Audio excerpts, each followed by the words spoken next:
These yield lights along Front Street are part of a multi-million-dollar initiative to make bikers and walkers safe in the city. Veterans Day is a day of remembrance, and here at the Masonic Village, there is a large display, 7,000 flags, each one representing a man or woman who has sacrificed their lives since 9/11. Volunteer firefighters want to remind you as the months get colder to make sure you're heating your home safely. Summertime can be pretty busy, and though you might be in a rush, with the touch of a button and a firm grip on your valuables, you can save yourself a lot of hassle. 15 of these floating friends have been positioned throughout the downtown area. This one has been fashioned into a submarine, but check this out. If you wave your hand in front of the duck, a special message waits inside.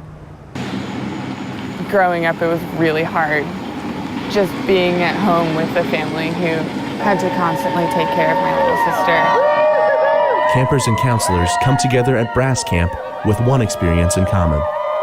I have a Robin! When you're a cancer sibling, you really grow up in the shadow of your sick brother or sister. And so for us to be able to create a safe haven for those kids to come here and for 1 week out of the year really step out of that shadow and become the shining star for the week is what our goal is. Camera jitters. Many of Brass Camp's counselors are cancer siblings themselves. They make sure campers know they aren't alone. I want them to have a lot of good memories when they get home and also to feel like they have that network. I want them to feel like they have me as a safety net. The road to recovery from childhood cancer involves the whole family, and Brass Camp helps serve its most overlooked members. I understood that sort of Becca's medical needs came first, but at the same time just felt like I was missing out on a lot of childhood. So this was a really good place to just come and be free and be a kid again, and this was a place where I could just be me. After 10 years in remission, Becca's cancer came back. At that point, it became one of those like, oh shoot, I need Brass Camp again for my own sake. And then she died when she was 16 and I was 19. Yes! You know, seeing your brother go through pain, seeing your brother's hair go away, seeing him need help getting up the stairs, it's really hard. You don't think a 10-year-old needs to go through that. Brass is a place where you can come, you can talk to people that are going through the same stuff, and where you can just fool around and just have fun. You don't have to think about cancer if you don't want to. You can just come and enjoy yourself. Brass Camp hopes to bring more cancer siblings out of the shadows. There's a lot of camp programs that are out there, and there's a lot of populations that benefit from, residential camps. This is a population that's missed. My hope is that in the years to come, a lot of the other camping programs that are out there will recognize that the cancer strikes a family. 3, 2, 1. For SUTV News, I'm Marshall Keely. Next to me is a list of all the medications Julie must take each day and the time at which they must be administered. All in all, there are 28 different medications on this list. And despite all that, she still must avoid key triggers. Evelyn requires around-the-clock care and has many machines connected to her at all times. A feeding tube, a central line which pumps medicine straight into her heart, an oxygen concentration and heart rate monitor, and a ventilation system connected to a trachea, all of which play crucial roles in keeping her alive and healthy.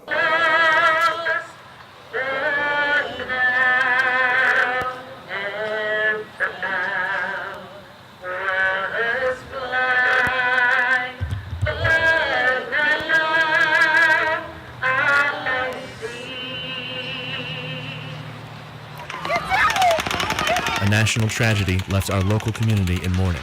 Shippensburg residents gathered the next day to pray for their missing friend. And then all of a sudden I get a phone call. Billy and Robin's out in Las Vegas and he got shot. I said, oh my gosh, that hit home. One day later, the community learned Bill Wolf Jr. was killed while he and his wife Robin were in Vegas celebrating a special day. They were on their 20th anniversary, and that's even harder. So. Wolf was a Shippensburg University graduate and an active member of the community. He coached Shippensburg Elementary's wrestling team and Little League Baseball. Family, friends, and community members gathered together in prayer not only for Bill, but for everyone affected by this tragedy. As Shippensburgers, that we not hate the man, but we pray for his family, pray for those that are injured, those that are lost, And we pray that God will have mercy on his soul and that God will bring peace to this nation. For SUTV News, I'm Marshall Keely. I am going to top that, Joel D. Your confident, senior Marshall. QB Chris Barrett launches one deep for Tyler Yon on the fly route, but look at that catch. I still can't believe it. Oh my gosh, reaches the hand out, tips it back to himself, and comes up with the big catch. Can I have one more replay? I Oh want yeah, one more. yes you can. Can I have one more replay? It's Watch Chris Barrett stand in the pocket. and That take part was hit, good too. enough. Yeah, and then, wow. It's funny when it's the second week of the season, we already get maybe the play of the year, but it could have been. Can anybody top that? Joel D, I can top it. Hershey at Palmyra again. Hershey QB Jay Rodriguez takes the shotgun snap, drops, fires deep down the field to 6'1" Casey Shipman, who tries to high point the ball, but the little man, Palmyra's Casey Sugar, comes up with the big pick, and it's an important possession change because that was a close game. Yes, it was.